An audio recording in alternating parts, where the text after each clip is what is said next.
Hey everybody, we're back.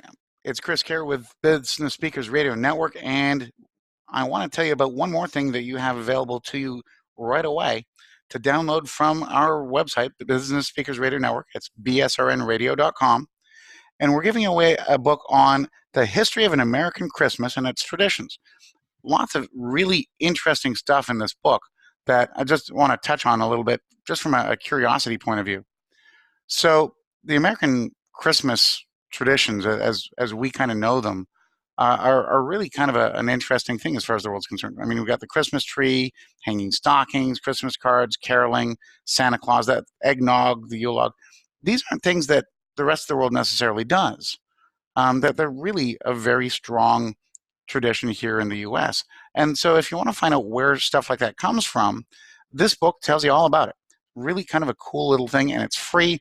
Just go to bsrnradio.com, click on the article on it, and the opportunity to download it is right there. So with that said, now I want to introduce our next guest, amazing friend of ours. Appreciate so much having you on, Teresa Hey Welcome to the there, show. glad to be here, Chris. I'm delighted. I'm delighted. Well, do you want to tell people a little bit about your background and maybe some of the stuff that you're working on lately? Sure. A little bit about my background. That's never my strong point. I'll see what I can do here, Chris. Yeah, I'm not good at those 30-second elevator pitches. Yeah. Yeah. So my background. So first of all, I'm what many people call an abundance coach. And I started my business, personal growth training company called Access Abundance 22 years ago. And one of the things that I have finally recognized makes me such a great abundance coach for the people that I'm meant to serve is that I've experienced a whole heck of a lot of scarcity and lack in my life. Yeah. And that's especially true around money. Okay.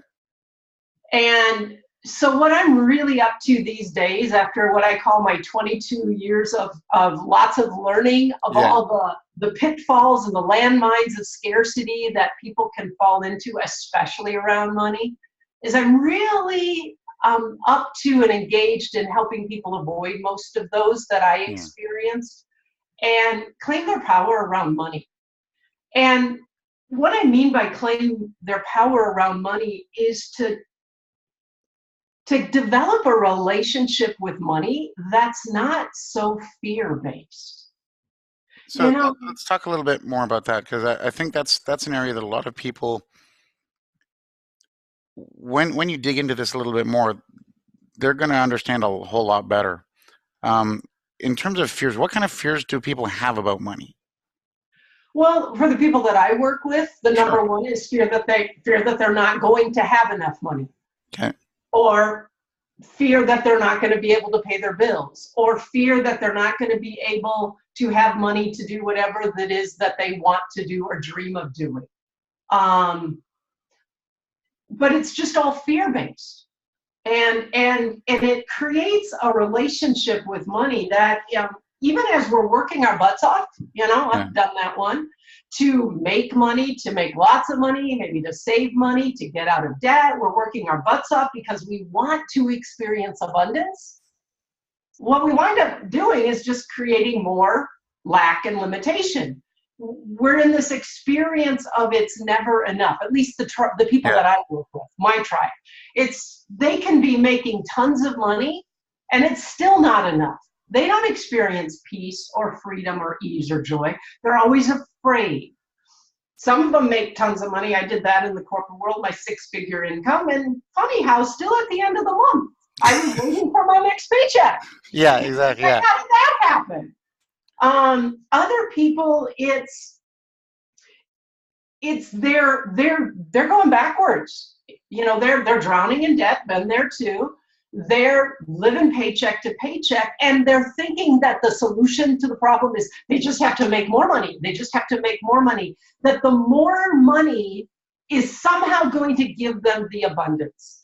And I don't know about you, Chris, but I'm making tons more money than I was making when I first got out of college. Yeah. And when I got out of college, if I had ever dreamed that I would make this much money, I would have thought like, wow, I've arrived. So won the lottery. Yeah. I'm still making more money, but it's still never enough. And I think it's because the root relationship that people have with money, whether they realize it or not, is scarcity, lack, not enough. Our whole economy is built on it. Yeah. Abundance is not really in our lexicon. Well, and it is We a want it. fear-based economy. It's not a we've gone a long way from where, as a country in the U.S. and Canada as well, to a degree, we were that entrepreneurial, pull up your socks, make your fortune economy. That's what we were for 400 years. And somewhere in there, we became the employee with limitations and expectations, and this paradigm of you can't outgrow your box, right? Your cubicle is your life. Yep, yep. And part of that, I think, in the work that I do, it comes from many things. But on our currency here in the United States, it says right there, "In God we trust." But the truth is, we don't really. We trust in our own efforts, our own ability to work. We trust in money. Money is like, that's what's going to give us security. That's what's going to give us approval. That's what's going to give us freedom and safety. And money just doesn't have that much power. And when we have money have that power, then we're living in fear with it. We're always chasing it, afraid we're not going to have it, afraid we're going to lose it. That fear prevents us from using the money that we have in ways that really allow us to experience well-being. We talk about being a wealthy company in a lot of our country, and a lot of people want to be wealthy, but most people, when they think of wealth, they're thinking of money, material possessions, and all of that. What they don't know is that the original meaning of the word wealth, the root word that it's derived from, is weal, W-E-A-L, and it means well-being. Yeah. And I work with a lot of people who their whole relationship with money, instead of creating greater well-being in their lives, creates more fear, more stress, more pressure. Like, when is it enough? And a lot of my people is like, no matter how hard they work, no matter how hard they try, no matter how much they make, it's still never enough. When is it going to be enough? Gary Vaynerchuk makes a great point about that. He said, look, if where you are, you're happy, ignore everything else I have to tell you. Because that's for the people who aren't happy, who want to make more money, or that's a focus for them. If you have your family and your joys and you get to do what you want to do, you've got the freedom to do what you want to do, regardless of what money number that goes with. Yep. Dude, you've made it. Yep. If you're listening to your spirit and you're listening to your soul. Yeah. But if you're listening to that ego part of us that's oftentimes wounded, that from a childhood perspective, we think somehow we're not good enough, we're not worthy, we're a disappointment, we're defective in some way, then that happiness that we think we have is oftentimes an illusion. And two things happen. Either we settle for less than what's really available to us, or we're always chasing to have more, because the money and the things aren't changing us inside. Yeah. So a lot of the work that I'm doing, I have a business with a heavy accounting and a theology background. Yeah. And when I lived this one. For so much of my life, the two worlds were separate. And it was like, okay, there's my God stuff, my church stuff. I love that. That feeds my spirit. But, God and money don't match, so, yeah. I got to make the money to pay the bills, but, like that. And that's not true. Whatever your spiritual beliefs, God, the divine universe, you and I are breathing oxygen right now. Yeah. We didn't have to make the oxygen. We didn't have to earn the oxygen. We didn't have to deserve the oxygen. It was there, created for us, because the one who created us wants us to be alive. Yeah. So we have to breathe it in, open ourselves to receive it, utilize it, and then release what we don't need. Well, if the creator of the universe, this abundant universe, wants us to be alive and provides us with oxygen for that, why would we think that that God would not want us to have the things we need in the human physical plane to really be alive? Yeah. And this hamster wheel around, I got to pay my bills, I got to pay off debt, I got to make more money. What about the future? I don't have my $1 million yet saved for Exactly. like all of that. That's making a living. That's not being alive. That's been a remarkable theme today. Okay. I gotta say, I've done like 14 interviews today, and 8 of them in completely different topics come to that same point. So many people breathe, they exist in a Mm-hmm. living state, but they're not living. Yeah. Yeah. And that's one of the ways where I say that people give money. And believe me, I'm talking autobiography Yeah. here. We make money more important than it is. We give it more power than it is. Here's one of my favorite examples to show how much power we give to money, and it's misplaced power. If you had a credit card and you wanted to call up and cancel your account, Yeah. you know what the credit card companies go? Oh, well, we'll be happy to lower your interest rate. So they'll give you that. Well, we'll increase your line of credit. Well, we'll waive your annual fee. They'll do all these things to keep you.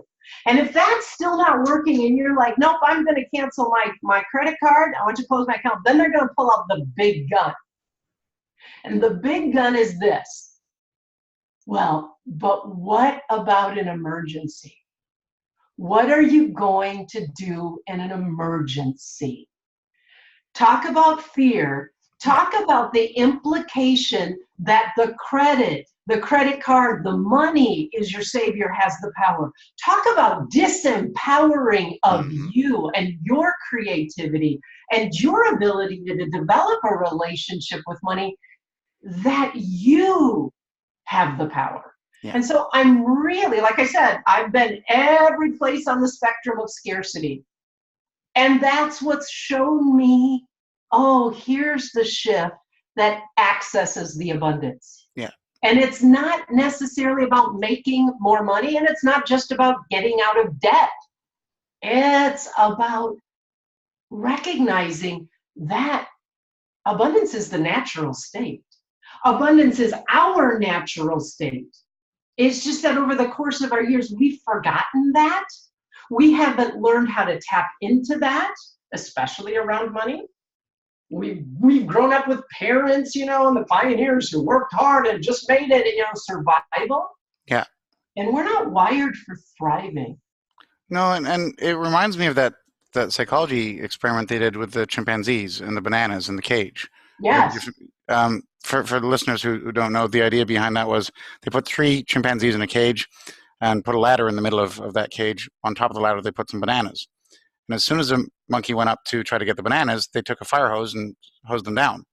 Not just that monkey, but all of them. Mm-hmm.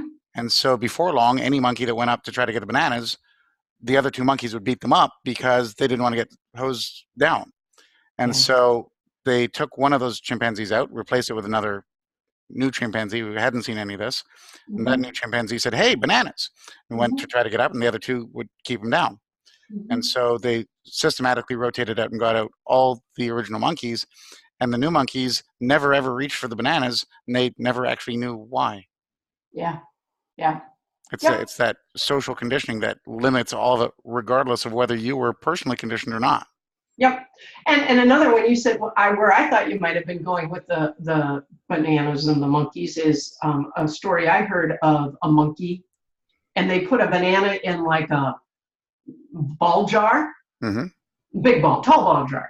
And the monkey could reach his hand in to grab the banana, but he couldn't pull it out because his hand closed to hold on to the banana. It's like it got stuck. Yeah. And he wouldn't let go. He wouldn't let go. And I think that's sometimes we hold on so tight to what we have, both things, but also our beliefs, our patterns, our habits. And the first process is, what are you willing to let go of? Because And if this, you're willing to let go of things, you also open your hand to receive more. Now, being willing to let go of doesn't mean you have to. So I've got my little chapstick here. I hope it comes across. yeah, I'm holding on to it. If I'm willing to let go of it, it doesn't mean I'm going to lose it. It might, and then maybe something nicer, like a little present, might come in. yeah. But we're like this. And this is creating tension. This is creating stress. And it's like, how do we begin to be willing to let go of that which does not support life and abundance? And And that's so we such a open big, ourselves up to receive it. We have to let go of the carbon dioxide to yeah. open up to receive the oxygen. So I'm really into, really supporting people to shift this, especially the people who are working their butts off. They may be living paycheck to paycheck, going backwards to debt. Maybe have a good income, but it's like, how come we still are never getting ahead?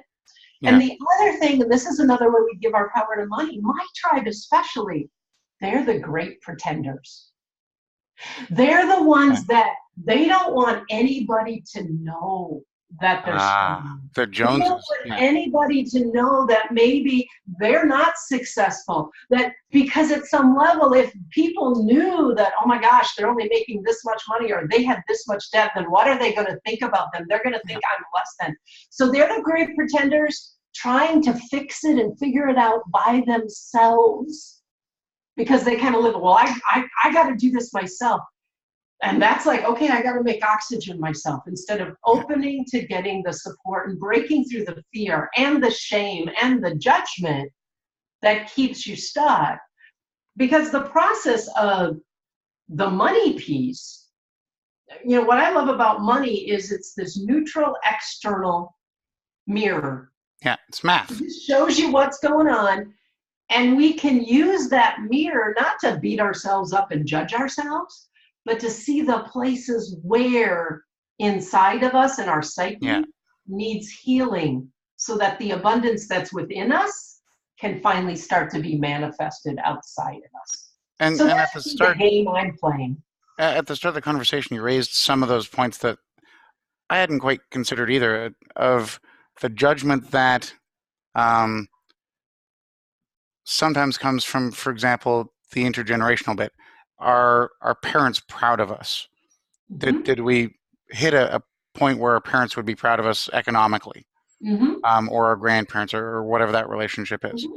Yeah. And especially at the holidays, and we're right there. And the depression that comes with the holidays, and the fear that comes with overspending or underspending, or not being able to spend. A statistic just came out last week about the 26% of the population still has charges on their credit card from last Black Friday. Yep. Yeah, it's what I call having a financial hangover after the holidays. Yeah. And it's all coming from, at some level, not conscious. We want to prove that we're enough. Yeah. We want to prove that we're lovable. We want to make ourselves lovable, acceptable enough. So we'll spend money we don't have. Or out of fear, another way, we won't spend money we maybe do have.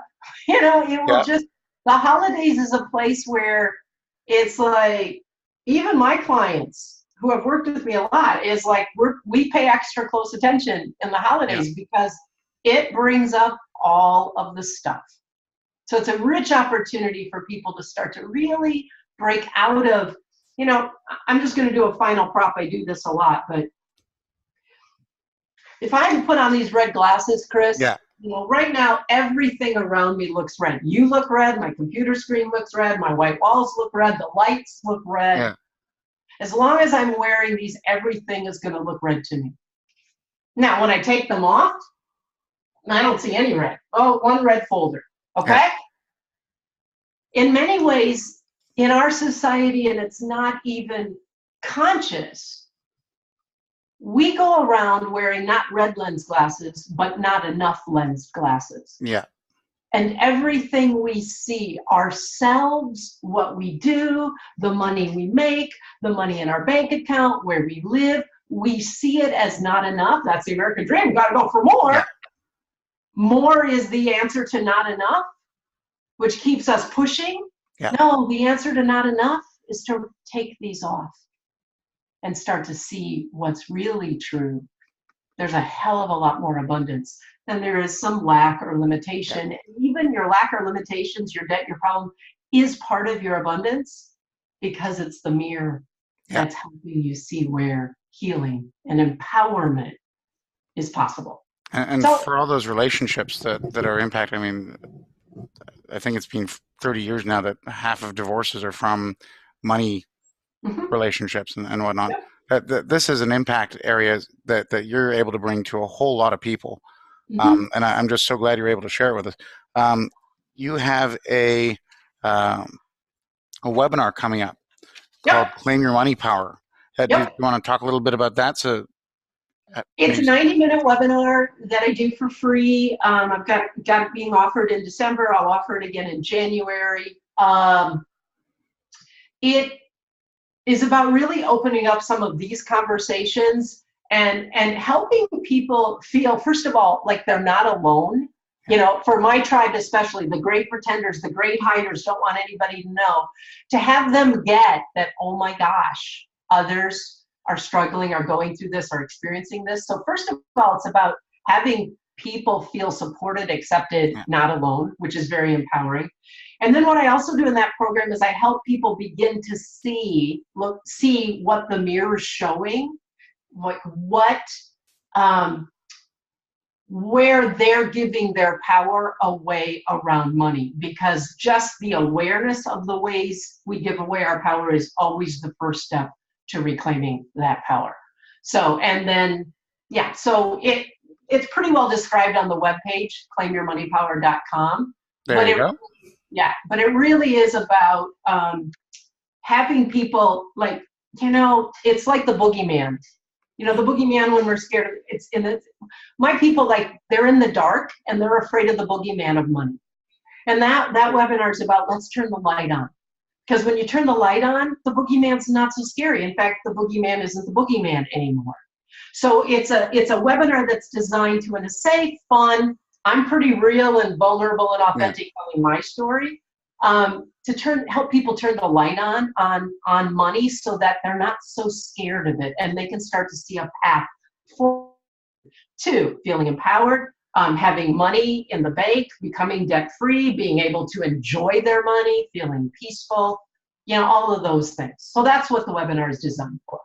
Awesome. And clearly there are a lot of people who can benefit from that and maybe save a few relationships over the holidays.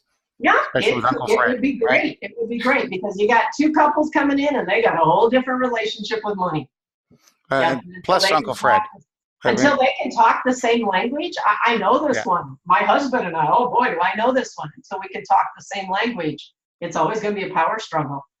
It's always going to be a power struggle. It makes such a big difference. And I just celebrate the fact that you're able to help people with that in such a powerful way. So thank you so much for your time today. I really appreciate it. My pleasure. Thanks for inviting me. You're always welcome on, and have a fantastic holiday. Thank you. We're going to chat before then, but just to make sure I get that over, because we all know I've had the joy of good health lately, right? Yeah, gotcha. We got that taken care of while I have my voice. Happy holidays, Merry Christmas, and we'll chat again soon. Thank you so much, Chris. Bye-bye.